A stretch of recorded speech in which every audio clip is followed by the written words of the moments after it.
Jahazi TV. Tunafundishwa katika Uislamu kuwa wenye kushikamana na Qur'ani ni watu wa Mwenyezi Mungu na wateule wake. Kadhalika, yoyote mwenye kushikamana na Qur'ani anabashiriwa kupata kheri nyingi hapa duniani na kupata daraja ya juu peponi.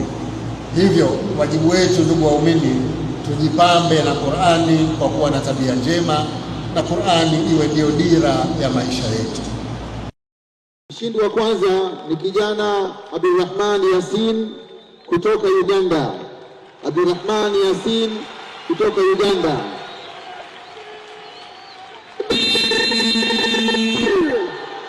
amepata alama 97 katika 100.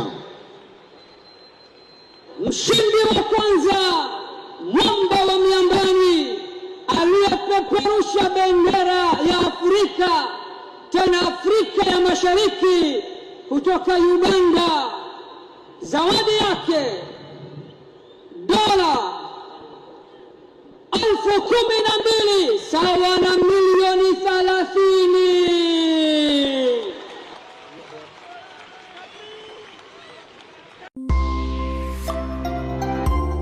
Jahazi TV.